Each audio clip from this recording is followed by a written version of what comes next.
No sé ni qué te voy a preguntar, pero a ver, la primera pregunta lógica es, ¿por qué la pinche necesidad de regresarte de Houston a presentarte a la fiscalía cuando son unas ratas de quinta? Mariana te dijo que no vayas. ¿Para qué? ¿Qué necesidad? Bueno, Carlos, en primer lugar te quiero agradecer enormemente Nada. el apoyo, la solidaridad. No era fácil y sin embargo, pues ustedes siempre estuvieron, le abrieron las puertas a Mariana y para mí eso constituía, no sé, bocanadas enormes de oxígeno, estando en una oscuridad, pero en la que encontré mucha luz, quiero decirlo. ¿Por qué me regresé? Por la sencilla razón de que yo pienso que el que nada debe, nada teme. Tienes razón. Y que yo tenía que hacer frente a la circunstancia que se me estaba presentando. Siempre he tomado el toro por los cuernos. Y a sabiendas de que, pues Mariana me estaba pidiendo, mamá, es una trampa, de que mis abogados mismos decían, oye, vamos a diferir. Yo dije, no, porque cualquier circunstancia de no presentarme, de buscar una argucia legal, es casi declararme yo misma culpable. Yo no soy culpable de nada. Nunca imaginé que pudieran llegar al extremo al que llegaron. Pero si los conoces. Pues sí los conozco, pero no pensé que me tuvieran tanto miedo y que me quisieran cortar las alas de esa manera. Pero al final de cuentas, 3 años, sí, mucho tiempo. Sin embargo, 3 años en los que aprendí mucho, que del por qué pasé al para qué. ¿Por qué? Decía al principio, ¿por qué yo? Si yo he luchado por mi país, he trabajado al servicio de México, he luchado por los derechos de las mujeres, ¿por qué estoy aquí? Y luego pasé a un para qué, es que estoy por algo, estoy para algo. Y me empecé a dar cuenta de la causa de la justicia, de la importancia enorme de hacer visible la situación en la que viven muchas de esas mujeres. Porque yo tenía muchas posibilidades de hablar, de que mi voz se escuchara, aún estando allá adentro, y hay mujeres ahí que no tienen ninguna opción, ningún apoyo, que están abandonadas, que tienen años sin sentencia. Conocí a gente que dejó a sus hijos muy pequeños, que ha vivido la injusticia de una manera brutal y que encontré yo en ellas pues esta fuerza y este ánimo para hacer de la justicia una causa muy importante, Carlos. Se quedaron sin un quinto, ¿verdad?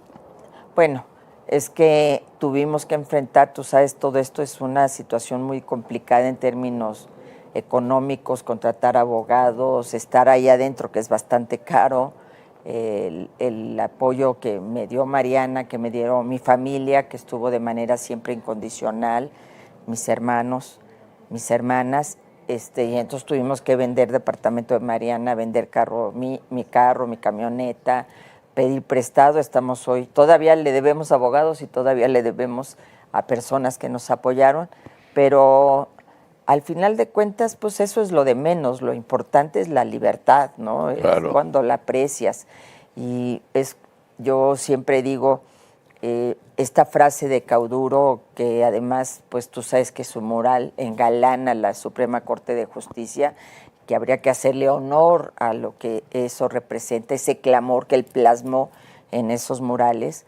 Él señala que cada persona en la cárcel es un archivo olvidado, literal, es un archivo olvidado, y más si son mujeres, olvidadas en todos los sentidos, muchas de ellas ahí por amor, porque su pareja las engañó, las utilizó, las usó, otras muchas inocentes, sin una sentencia durante años, y no tienen ni quien las visite. Durante 2 años no pudieron ver a sus hijos porque no podían entrar los niños pequeños por la pandemia. Exacto. No podían entrar sus padres, que son los que las visitan, su padre o su madre, también por la pandemia. Entonces es muy difícil que se sostengan. Y si tú a una joven de 30 y tantos años les dices que está condenada a 50 años de estar en una cárcel, pues qué esperanza, qué visión pueden tener más que la de fugarse del presente y estar en otro mundo, o querer, muchas de ellas, pensar en el suicidio, porque no tienes ninguna posibilidad de salir de esa alcantarilla en la que te han enviado. Ok. Cada gente que ve el programa, y en la República en general, tiene su versión por qué te metieron a la cárcel. Desde que eres más rata que Mimi y Mickey Mouse juntos, hasta que te hicieron una chingadera. Pasando por el romance con mi tocayo, y la rabia de la venganza de Andrés por lo de las ligas. O sea, ¿cuál fue la excusa que te dijeron para meterte a la cárcel? Una licencia. Es decir, a mí la imputación, y esto es muy importante, Carlos, que se sepa, es uso indebido del ejercicio público. A mí no se me acusó de haber tomado un solo peso. Ajá. Jamás. Explícanos más. O sea, me acusaron de una omisión frente a actos de terceros. No hay un solo tercero acusado en este momento. Ya pasaron muchos años. ¿En qué se basaron? Una omisión, o sea, ¿se te olvidó o hiciste algo? Yo no le informé a mi superior jerárquico o no impedí que se realizaran ciertos actos indebidos por terceras personas. Nada más que yo siempre dije que es primero el huevo o la gallina. Si no, primero vamos a ver si hay esos actos indebidos de terceras personas y luego a ver si yo fui omisa.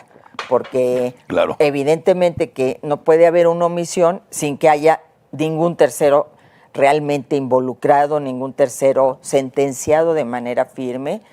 Y a mí no me han podido acusar de que yo haya tomado un recurso, porque no lo he hecho jamás. Y se basó en todo esto, obviamente, y aquí es una reflexión muy importante, Carlos, la parte mediática. Se basó todo esto en una investigación periodística a la que le pusieron mi cara. ¿Tu cara? Mi cara. Una investigación periodística que involucraba a muchas dependencias del gobierno de la República, involucraba universidades públicas, y sin embargo, la cara a la que se le puso esa investigación y el nombre a la que se le puso esa investigación fue el mío y mi cara. Entonces, desde ese momento pusieron mi cabeza en charola de plata, porque obviamente había una intención de, pues yo no sé de qué, o sea, de justicia no. No, me queda claro, ¿se la pusieron a Andrés Manuel o Andrés Manuel la pidió? No sé, no te podría... Percepción tuya. No te podría yo decir eso, es decir, la investigación... No, percepción. A mí lo que me extraña muchísimo de esta investigación, de lo que yo llamo la infamia maestra, es que yo me entrevisté con los investigadores, con los periodistas, les presenté toda la documentación, les señalé que yo nunca fui denunciada por la Auditoría Superior de la Federación. Yo no tengo ninguna denuncia por la Auditoría Superior de la Federación, jamás tuve un solo reclamo de la Auditoría Superior de la Federación. En las denuncias que hace ante la Fiscalía, la auditoría nunca me menciona a mí, porque hay tramos de responsabilidad, porque yo era la cabeza y si bien era responsable, a mí me tocaba la política pública y para eso hay una oficialía mayor y para eso hay un comité de adquisiciones que se encarga o que se encargó de realizar convenios y contratos. Que obviamente lo sabían, los que te acusan, obviamente. No, desde luego, pues es que si no todos los funcionarios públicos estarían en la cárcel. Claro. ¿Por qué no están en la cárcel los funcionarios máximos que se encargaron de construir la línea 12 del metro o que estaban cuando se cayó la línea 12 del metro? Es que hay tramos de responsabilidad y no puedes ir solamente, o sea, con las cabezas, porque las cabezas tenemos responsabilidades, pero fundamentalmente de conducir. Ahora, ok, fui omisa. ¿Ante qué? Si no han logrado demostrar absolutamente nada. Y llevamos años con esto. No es nada más los 3 años que yo estuve en Santa Marta, Catitla, sino es que esto empezó desde el 2016, que se ha presentado documentación, que la Auditoría Superior de la Federación, y esto es algo bien importante de señalar, Carlos, te presenta un informe 2 años después.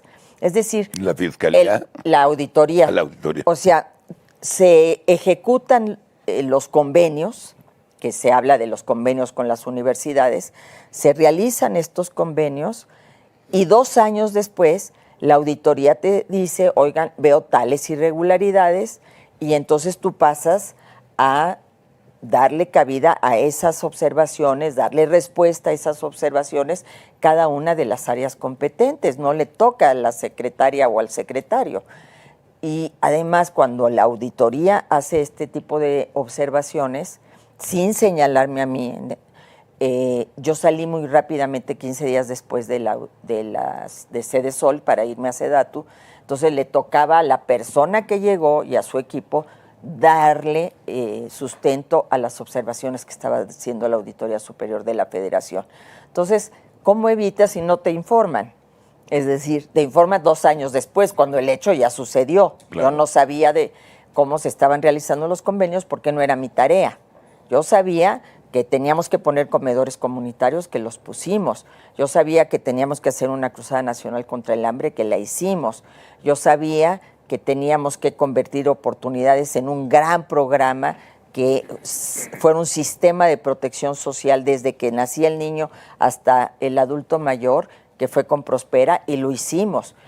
Logramos disminuir el número de pobres, cosa que no se ha logrado en la actual administración, en donde se ha aumentado en más de 4 millones las personas en condiciones de pobreza. Entonces, dimos resultados, están ahí los programas, y como yo siempre he dicho, si un convenio en particular tiene una irregularidad, pues que se atienda ese convenio en particular y a las personas a las que incurrieron en algo indebido. A ver, ¿leíste el libro del El Rey del Cash? Sí, lo leí.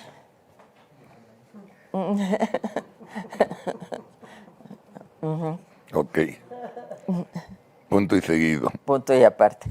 Que por cierto, Sí. Quiero decirte con relación a eso, que yo señalé que me parecía totalmente indebido, estando de acuerdo o no con el contenido del libro, en que se acusara a su autora por su condición de mujer. Claro. Por su relación de parejas, que siempre a las mujeres nos hacen lo mismo. Si ese libro lo hubiera escrito un hombre, no lo estarían diciendo que es un despechado, que lo que pasa la bronca es, a ver, si lo escribe un hombre, ¿qué le puedes decir? ¿Es un asesino? No. Pero si es mujer, si te la chingas fácil, ay no, pues fue nalguita de él y está despechada, es muy fácil, Pero o sea, volvemos a lo no mismo, tienes que estudiar comunicación para decir, puta, qué fácil, ¿qué hacemos? Es mujer, güey, claro.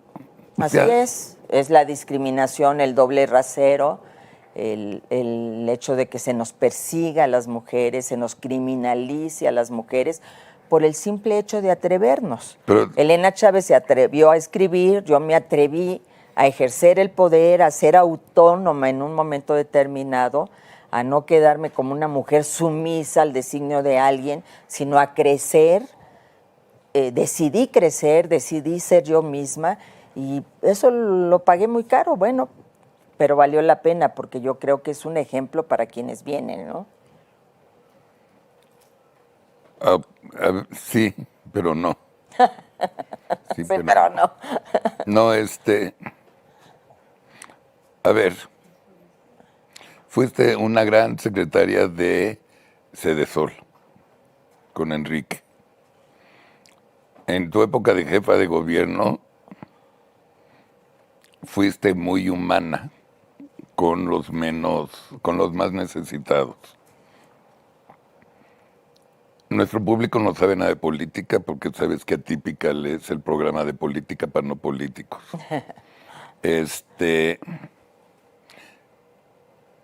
Dame comparación de antes y después. O sea, yo, si fuera publicista, tengo clarísimo mi rollo de que el PRI construyó el metro, Morena lo destruyó. El PRI y el PAN dieron vacunas, estos cabrones no dan ninguna. No, o sea, es muy fácil hacer esa comparación, pero ¿en qué le dieron en la madre a Sedesol y cómo la dejaste tú para beneficio de la población? Bueno, nosotros tuvimos programas muy importantes.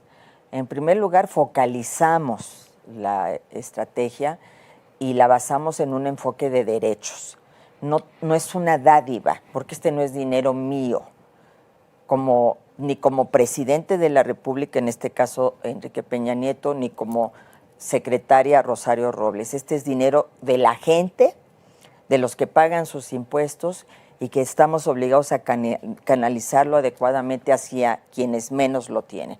Y nosotros nos focalizamos en una población extremadamente pobre, la que no tenía de comer, las mujeres que se quitaban el plato de la comida de la boca para dársela a sus hijos, los adultos mayores que estaban totalmente olvidados y que teníamos que apoyar en las regiones más abandonadas y recónditas del país. Y generamos toda una estrategia que permitió, por ejemplo, que instituciones como Diconsa, que se encarga de la distribución de alimentos, o Liconsa de la leche, nosotros nos encontramos que Liconsa tenía sucursales en el Pedregal. Pues no, las mandamos a la montaña de Guerrero, las mandamos a la Sierra Tarahumara. El litro costó $1 en estas zonas más pobres. Es decir, hicimos toda una estrategia, había el enfoque del Seguro Popular coordinado, por eso se incrementaron las condiciones de salud de esta población, fueron más favorables. Abatimos el hambre en una parte importante, que yo creo que es la primera misión de un gobierno, porque sobre el hambre no puedes construir ninguna democracia. Y además logramos que más de 7 millones de familias encabezadas por una mujer tuvieran un apoyo, pero a cambio de algo, que esto es lo importante, porque un enfoque de derechos precisamente pasa de que yo tengo derecho a recibir un programa social, pero yo también como ciudadano, como ciudadana tengo que participar. Los comedores comunitarios, por ejemplo, las mujeres eran las que los mantenían. Es decir, ellas se levantaban a las 5 de la mañana para poder cocinar para 150 personas el desayuno, para hacer la comida después para 150 personas, y ellas, el beneficio es que sus hijos comían ahí en esos comedores. Es decir, ustedes surtían la comida. Nosotros surtíamos a través de Diconsa todo el kit de alimentación que ellas iban a cocinar. El ejército, y por eso yo defiendo mucho a las Fuerzas Armadas en el sentido de su visión y de su misión, y por eso me parece que es terrible que las coloquemos en esta circunstancia de tener que hacerse cargo de la seguridad pública. El ejército capacitaba a estas mujeres, porque sabes que son expertos en comidas multitudinarias. Cuando vienen los desastres naturales, ellos tienen sus comedores comunitarios. Y entonces los pusimos en las zonas más pobres del país, estos comedores comunitarios, pero las mujeres tenían que participar. Cuando hicimos todo el programa de reconstrucción después de los sismos del 2017, ya estoy en el 85, del 2017, 60,000 viviendas que reconstruimos, en serio, con un padrón de a verdad, neta, el padrón. Las mujeres se convirtieron en mujeres vigilantes, porque les dijimos, ¿quién mejor que ustedes para que el dinero que estamos dando, porque era dinero que daba el gobierno de la República, se convierta en sus casas? Son ustedes las que no van a permitir que este dinero se vaya a la cantina o a otra cosa, porque es el patrimonio y el hogar de sus hijos y de sus hijas. Entonces había un toma y daca, es decir, no era te doy para mantenerte, ¿no? Para lograr que seas un voto para mí, era yo, gobierno, estoy obligado a apoyar a los que menos tienen, pero tú también participas. ¿Y hoy qué es Sede Sol? Pues ya desapareció, ¿no? Ah, ok. Hay una secretaría rara, ¿no? Se llama Bienestar. Esa madre. Se llama Bienestar. Pues la verdad, tienen el mismo padrón, 20 millones que teníamos nosotros también de personas que estaban siendo beneficiadas con programas sociales, pero yo creo que la gran diferencia es que nosotros no dábamos un dinero como si fuera un dinero que salió del bolsillo de un presidente, sino que la diferencia, no como una dádiva, sino como un derecho en el que la gente tenía que participar. Esa es la gran diferencia. El Dalai Lama ha dicho 1000 veces que en el calendario del mundo occidental deberían quitar 2 días del calendario, ayer y mañana. Sí. ¿Tú vas a poder hacerlo? Bueno, yo tuve que aprender a hacer eso. Es decir, ahí O sea, no te va a traer jodida que estuviste en la cárcel 3 años y levantarte y, ay, ya me acordé que estuve en la cárcel. Pues sí me acuerdo, desde luego, Claro. y sí es una marca y además en muchos sentidos es un estigma que me colocaron, pero yo creo que poco a poco he estado limpiando mi nombre y quiero decirte algo muy importante. Perdón, no es, tu nombre nunca estuvo sucio. Una bola Sí, le de pendejos aventaron lodo. No, Le aventaron pero lodo. es muy diferente. Sí. Pero ojo, se resbala el lodo a la gente limpia, perdóname. Eso sí, No. pero ahí aprendí a pensar solamente en el presente.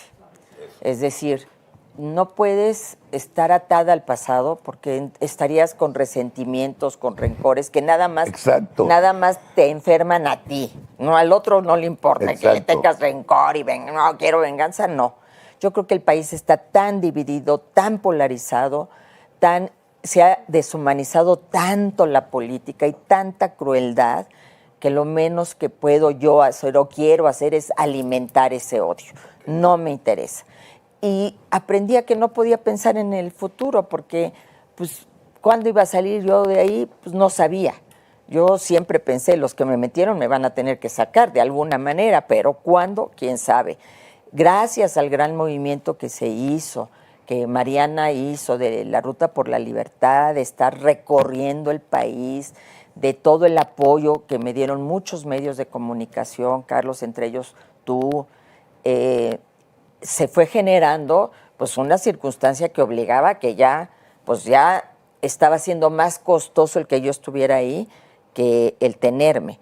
La visita además que logramos del ministro Arturo Saldívar demostró ante México que la injusticia es el pan de cada día, es decir, que no hay justicia en México, que se utiliza a las instituciones para venganzas políticas, para persecuciones políticas, que se utiliza a las instituciones para beneficio personal y que lo que menos se piensa es en demostrar la verdad.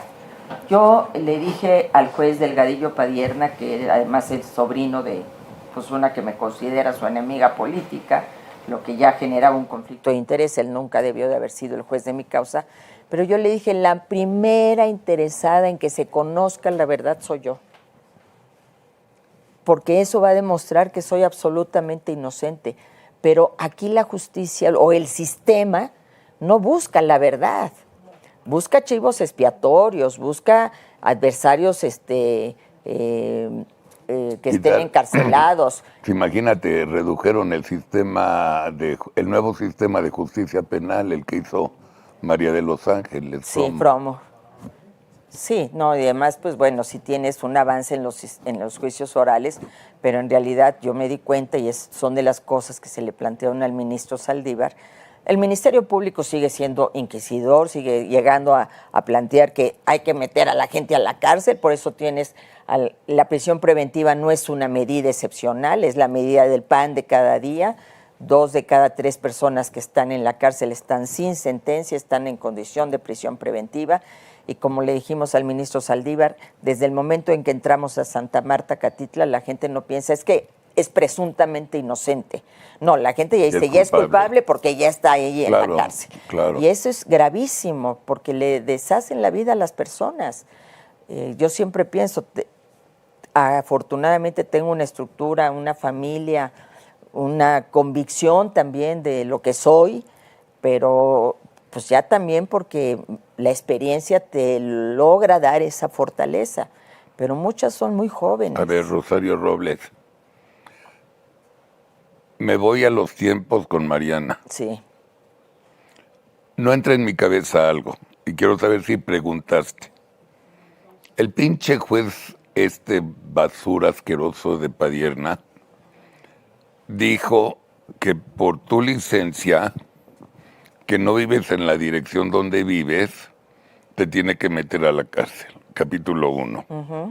Ok. Una licencia falsa. Falsa. que él mandó falsificar o Bueno, uno de no, sus... que presentó el Ministerio Público y que ya estaba arreglado, ya era el numerito Por estaba eso. armado. Sí. Él o sus amiguitos. Tú le dijiste, perdóneme, yo no vivo ahí. Aquí está la mía. Aquí está mi dirección de toda Sí, la vida. de toda la vida. Ahí donde está mi INE, mi Ok. pasaporte, mi licencia verdadera. No te creyeron. Perfecto. Luego te meten a la cárcel porque eres peligro de escaparte de México. Cuando le había di- regresado del, Sí, por eso. del Entonces, extranjero. regresas del extranjero. Capítulo 1. Lo demuestras.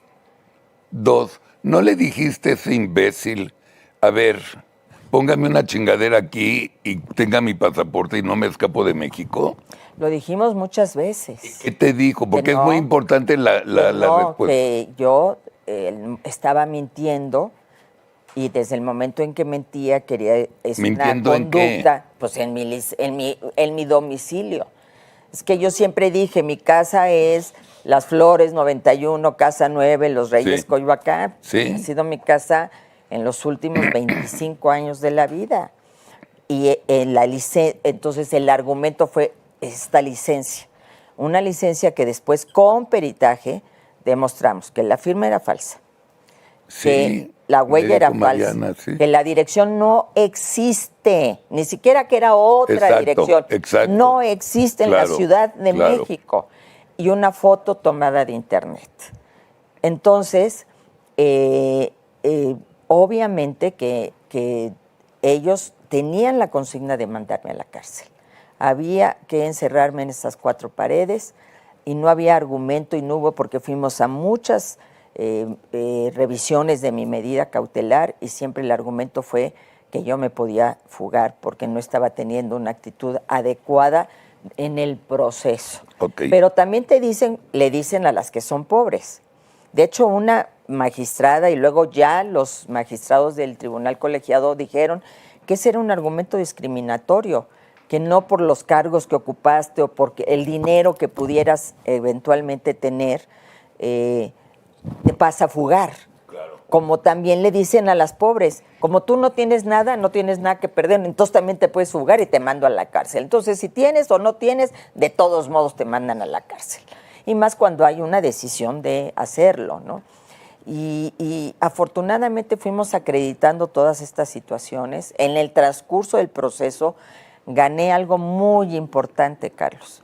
Gané, y esto se lo debo mucho a mi abogado Javier, gané porque él es muy echado para adelante. Entonces, él dijo, cuando el fiscal general de la República en un seminario dijo que no, que yo estaba ahí porque no quería cooperar con el Estado mexicano y no quería decir a dónde habían ido miles de millones de pesos y demás, él me dijo, vamos a demandarlo. Y yo pensé en demandarlo y él dijo, sí. Otros de los abogados decían, no, pero ¿cómo nos vamos a pelear con el fiscal general? Pues si es el que te tiene en sus manos. Y yo decía, pues es que tenemos que dar una lucha por la verdad y por la justicia. E hicimos esta demanda y la ganamos. Ganamos que el fiscal general de la República violentó mi presunción de inocencia. Qué raro, carajo, Gertzmanero. Mi presunción, mi debido proceso. Y esto es muy importante. En cualquier otro país esto representa que un fiscal obviamente deje de serlo, porque Obvio. eres el Obvio, primer obvio. obligado en respetar la presunción de inocencia y el debido proceso. Y le dijeron, con relación al caso de la señora Robles, usted tiene que callarse de ahora en adelante. Obviamente todo esto fue generando una percepción en la opinión pública favorable, es decir, pues va ganando. Además se le fueron con todo, ¿no? Me inhabilitaron porque no declaré 2,000 pesos. 2,000 pesos de una cuenta en la que yo nunca tuve nada que ver, ni me acuerdo ni siquiera cuándo se abrió, había sido en el 2007, ¿no? Y jamás tuvo un movimiento, yo ni me acordaba, no la declaré, pero yo digo, ¿y no le van a aplicar el mismo criterio a los que no declararon más de 20 casas, a los que no declararon miles de millones o muchos millones No. de pesos que tienen en su patrimonio, o a las que no declararon, porque fue la que me inhabilitó, ¿no? Una mujer que no declaró, entre otras cosas, que tenía una casa donada por la Ciudad de México. Perdón, yo fui jefa de gobierno, yo no podía andarte donando casas, propiedad de la ciudad, o terrenos, propiedad de la ciudad. A Ackerman y a su esposa sí le donó Ebrard una casa. Así es, entonces yo digo, pues apliquemos la misma vara. No. Después logramos revertir esta decisión, también en juzgados. Y te puedo decir que varias de las personas que están acusadas han logrado acreditar en el ámbito administrativo que no tienen ninguna responsabilidad. Ahora, ¿por qué saliste o cómo saliste? Porque el mismo Ministerio Público, a petición mía, pidió la revisión de la medida cautelar. Entonces aceptaron. Es que estés adentro. Ahí adentro. Ok. Todavía no ha sido juzgada, no está sentenciada, hay presunción de inocencia. Yo todo el tiempo, por esa imputación, por ese supuesto delito, tenía derecho a seguir mi proceso en libertad. Claro. Porque no es un delito grave. Entonces, de todos modos, eso no les importó y a la cárcel. 3 años después se pide esta revisión, se logra firmando cada 15 días y entregando mi pasaporte, lo que propusimos desde el principio. ¿Estás yendo a firmar cada 15 días? Cada 15 días. Porque sigues en juicio que no ha empezado. Yo tengo que ir todavía a terminar, a concluir mi proceso legal. Ahorita hay varios amparos a nivel de los tribunales y ahí se tendrá que resolver, y mientras tanto pues tengo que firmar. Cosa que además, déjame decirte, me enteré la última vez que fui a firmar que ya la Fiscalía General de la República se va a cambiar a Santa Fe, lo que me parece tremendo. Imagínate, pues ahí donde está ahorita está el metro. ¿Cómo van a llegar los miles de trabajadores que están ahí en la Fiscalía General de la República a Santa Fe? Si no hay transporte público hasta Santa Fe, no hay condiciones. ¿Cómo se va a poner constituyentes? ¿Cómo se va a poner reforma? Es que es algo para mí ilógico completamente y un problema para quienes trabajan en esas instituciones y para quienes acuden en busca de justicia. ¿Y dónde firmas? ¿Vas hasta allá, hasta Santa Marta? No, firmo en la Fiscalía, firmo ahí en Insurgentes. En Insurgentes, enfrente del metro. Tú eres sureña. Soy sureña, Sí, me quedan relativamente cerca. Ya soy una experta en el Uber porque pues no tengo camioneta, Claro, me tengo que ir en el claro. Uber. Que me desesperan enormemente, te quiero decir. Pues sí. Porque no tienen vías rápidas. No. Y llevan el Waze para ver por dónde cortar y no dan una. Sí, sí. Oye, sigo insistiendo. A ti lo que te hicieron es una chingadera. Punto. Con una mala leche, punto. Con un juez vendido a López Obrador y a su tía, ¿sabes que su tía es otra rata? ¿O no sabías? No sabía. Ah, no, a mí me cobró 5 millones de pesos de mordida cuando era delegada en la Cuauhtémoc, o donde era delegada, En la Cuauhtémoc. cuando abrimos nosotros la escuela de Víctor Gordoa. Estuvimos ya a punto de abrirla. Y éramos un grupo de socios, de 5 socios que íbamos a ayudar económicamente a Víctor y que cuando Víctor tenga la lana nos pagaba y se quedaba él con sus acciones. Y con todo el cariño lo ayudamos. Nacho Morales Lechuga era otro de los socios.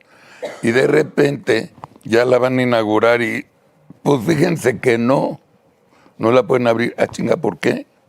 Pues no hay estacionamiento para los estudiantes. No, sí como no. Aquí a 35 metros, ese lote de baldío, que es un estacionamiento, ya lo rentamos todos para nosotros. Pues 5 milloncitos son ni madres. A mí me lo pidieron. Yo llego con mi bandera blanca, con mis socios, le digo, ni madres, que chingan a su madre, ¿por qué tengo que darle mordida a esa pendeja, no sé qué, Carlos? Y empiezan las clases. ¿Qué es más barato, güey? Cada uno de nosotros dio 1 millón de pesos a la corrupta cerda de Dolores Padierna. ¿Ok? Entonces su sobrino cerdo traía un encargo, yo no creo que de la tía. La tía es como consecuencia. Tú te la comiste viva, caminando siempre. Entonces no era enemiga tuya.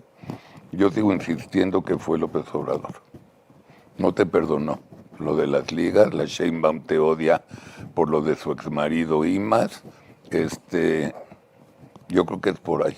Pues ahí estamos las mujeres siempre pagando por lo que hacen los hombres. Es sí, decir, yo que tengo sí. que ver con lo que haya hecho el marido de X o de Y o el esposo de la Z, ¿no? O sea, simple y llanamente cada quien se tiene que hacer pues responsable de sus actos y de pues las consecuencias que estos tienen, ¿no? Yo lo único que sé es que no voy a alimentar yo mi corazón y mi alma ni la de mi hija ni con rencores ni con venganzas. No me interesa quedarme clavada ahí.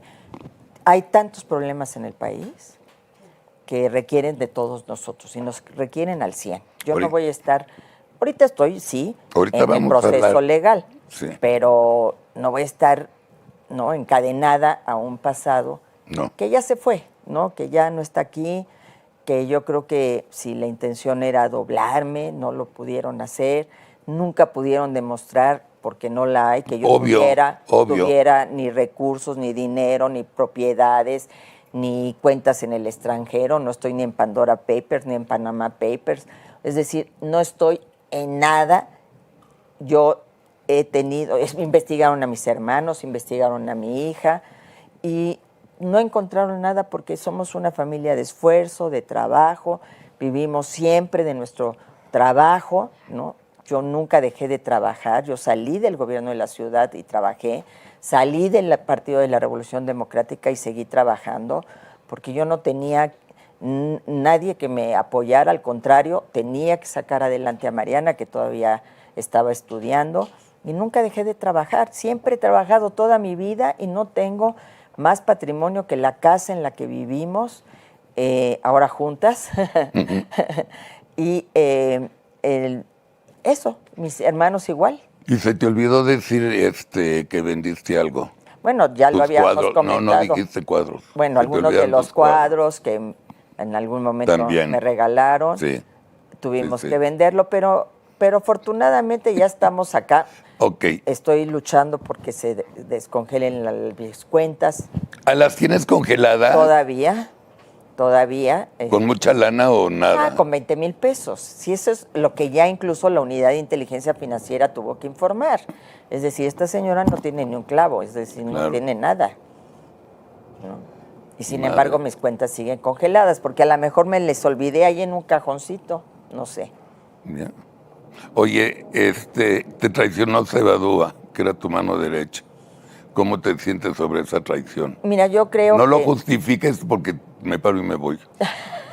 Porque te traicionó. No te vayas, porque estamos aquí por contigo. Por eso muy a gusto, sí. No, mira, yo creo que la justicia es la encargada de ahí poner el dedo sobre el renglón. Yo creo que hay muchas evidencias.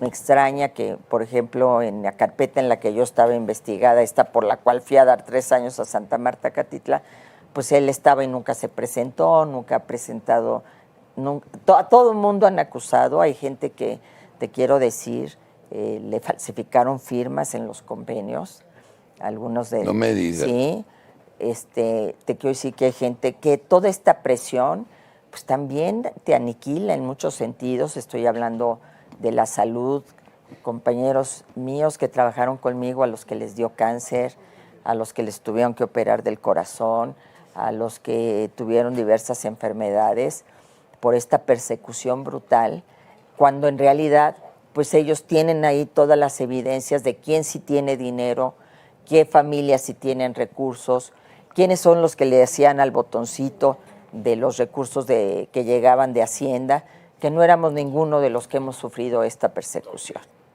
Hablemos tiempo presente. Tiempo presente.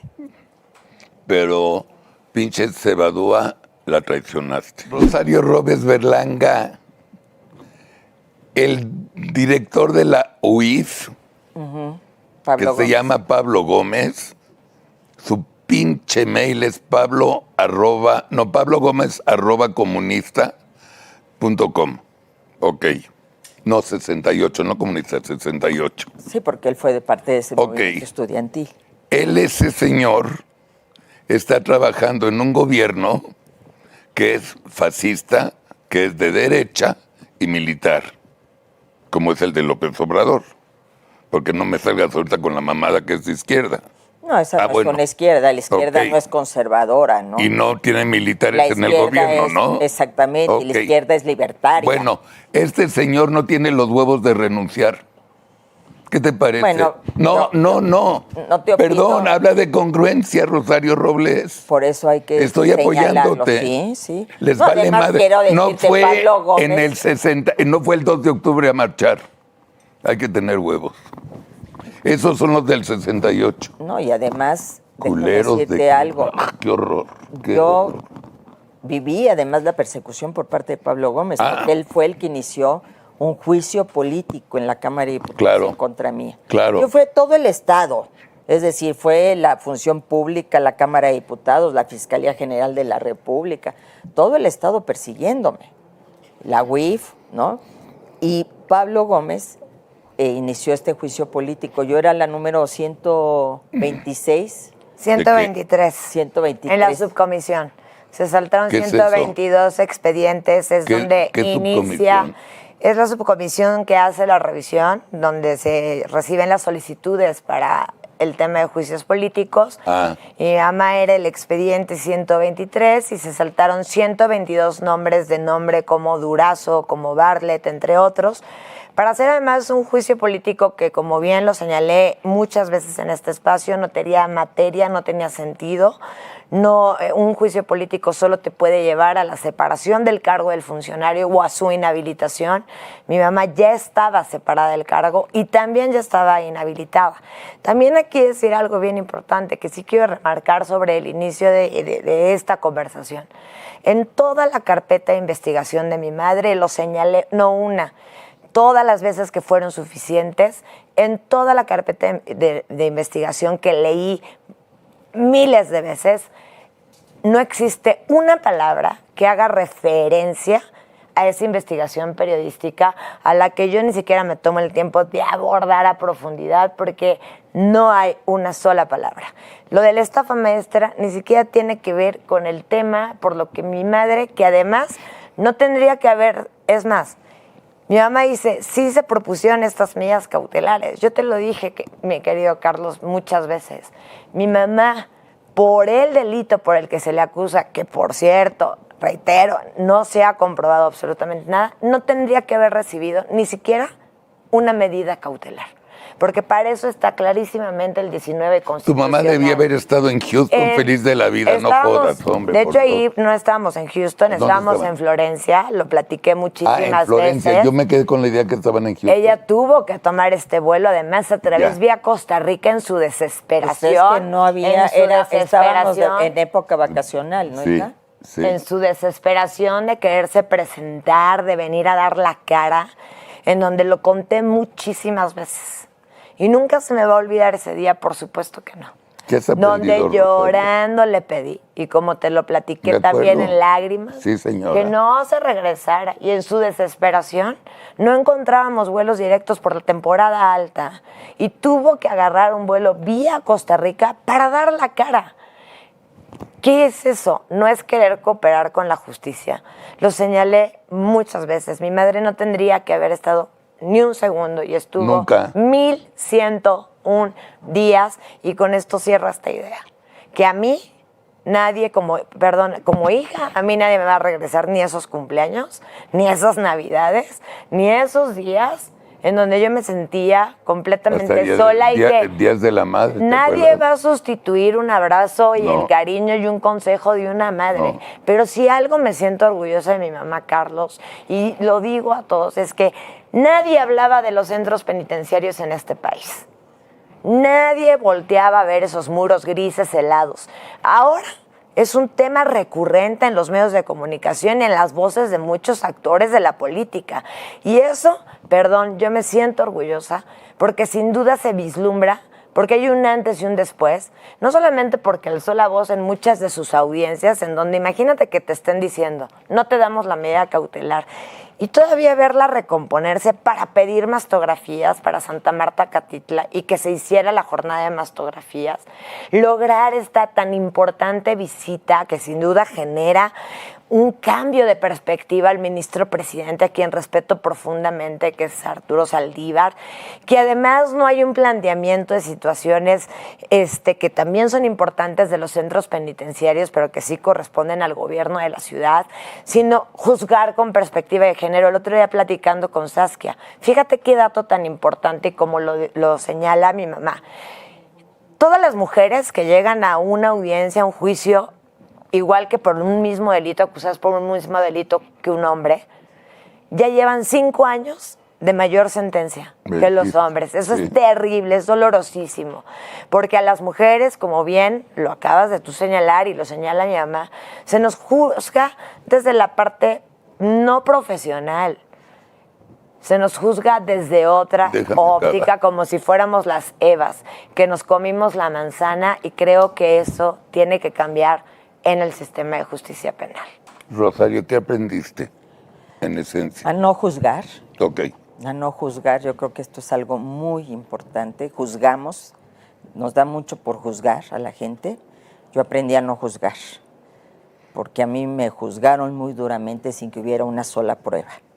Y entonces yo conviví con mucha gente ahí adentro, porque tenían mucho miedo de que yo conviviera, que pasara algo, etcétera. No, pues ya sabes, yo me llevé a todo dar, se hizo el hashtag Todas Somos Robles, es decir, unas Robles, ¿no? Y me hice muy amiga, porque además vieron en mí una persona a la que podían acudir, a la que podían hablar, licenciada. No es que soy licenciada en economía, no soy licenciada en derecho, ¿no? No importa, usted entiende, y mire, mi problema, y no sé cuánto, y yo a mis abogados, oigan, es que cómo se resuelve, pues el artículo fulano, el sutano, me decía Epigmenio, el abogado, ya ponga ahí, maestra, un despacho, ¿no? Un despacho.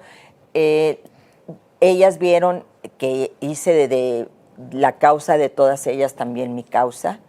Cuando fue el ministro Saldívar, yo no hablé de mí, hablé de todas las demás. Eso sí salió en el periódico.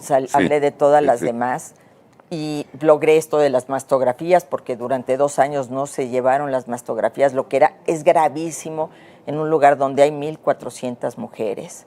Se logró lo de las colposcopías también, que no por el servicio médico de ahí hace lo que puede con 3 aspirinas.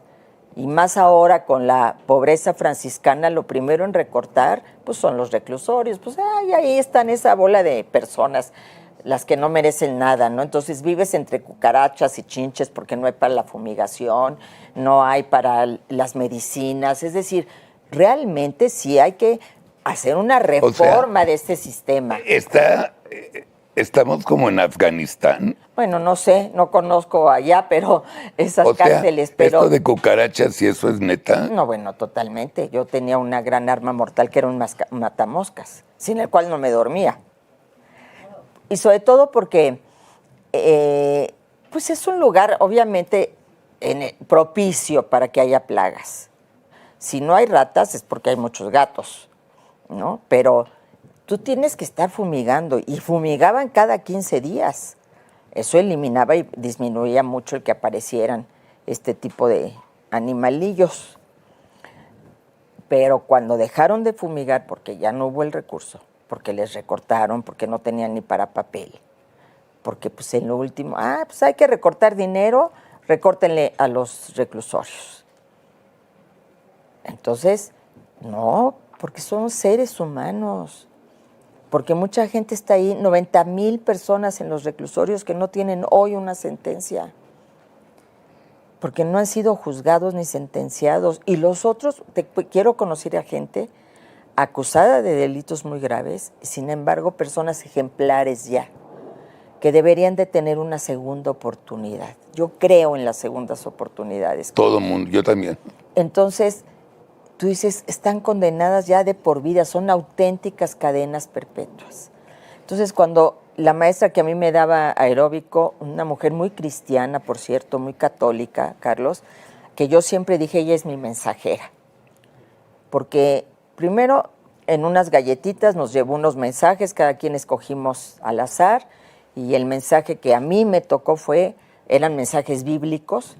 A mí me tocó uno que decía, Dios no manda a las personas a las profundidades del mar para ahogarlas, sino para limpiarlas. Dije, caray, este es un mensajototote. Y el siguiente mensaje que ella misma me llevó fue el de un obispo que fue a dar misa a Santa Marta el Día de Ramos, y ella se acercó para pedirle un rosario para mí, le estaban regalando a todas. Dijo, es que le quiero llevar un rosario a la señora Rosario Robles. ¿Tú la conoces? Sí. ¿Tú la ves? Sí. Mándale mi cruz. Se la quitó y se la dio. Dice, es una cruz muy humilde, que se agarre de aquí, que tenga fe, que tenga paciencia. En mi iglesia todos los días se reza por ella. Y ella me llevó ese mensaje. Entonces tú dices, me están mandando unos mensajes muy grandes. Y yo siempre dije, para algo estoy aquí, a lo mejor para visibilizar toda esta situación. Tenía que llegar alguien como yo para hacer visible todo esto. Cuando ya fue el ministro Saldívar, dije, Diosito, para lo que vine ya. Ya sácame. Ya te cumplí, claro, por favor. Claro. ¿No? Pero hay gente muy valiosa que debiera tener derecho, pero como el secuestro y no tiene beneficios, no, es que cualquier delito, cada X número de años, debiera revisarse ese caso, porque a lo mejor la gente ya se regeneró. Y si tú le decretas 50 años sin derecho a ser revisados, pues esa gente, qué reinserción y qué nada, pues si sabe que se va a quedar ahí toda la vida. Me decía el psiquiatra, un psiquiatra para 1,400 mujeres, que la labor básicamente es de contención, porque los pensamientos suicidas están todo el día. Yo misma, Carlos, al principio decía, no, yo ya acabé con esto. ¿Qué me decía? No, Mariana. Es decir, tengo una hija, yo no le puedo hacer esto a mi hija. Y no había leído el libro extraordinario de Víctor Frank, leí 90 y tantos libros. Aumenté el promedio de los mexicanos en la lectura.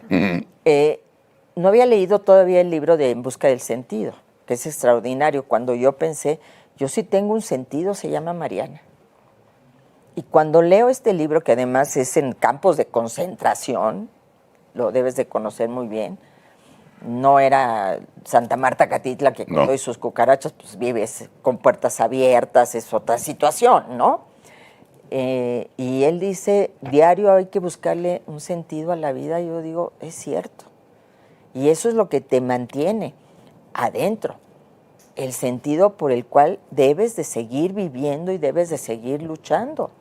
Y el mío se llama Mariana. Tengo otros también que tienen que ver con mi país, con nuestro país, pero el fundamental, el que me mantenía ahí viva, tengo una hija a la que yo no, además de todo el dolor que ya se le ha causado, porque poco se habla de las otras víctimas, que son los familiares. No puedo causarle un adicional de que yo ya termino con este Via Crucis, pero le dejo a ella un dolor para siempre, no puede ser. Y esto te lo digo porque muchas de estas muchachas están en esta idea. Y entonces, pues, se fugan drogándose porque les recetaron 50 años. No se vale. En cualquier democracia, en cualquier país civilizado se revisa cada X tiempo, y si la gente ya se recompuso, se regeneró, está demostrando que tiene una actitud positiva y que puede salir a la sociedad otra vez a ser parte de ella, pues yo creo que les tenemos que dar esa oportunidad.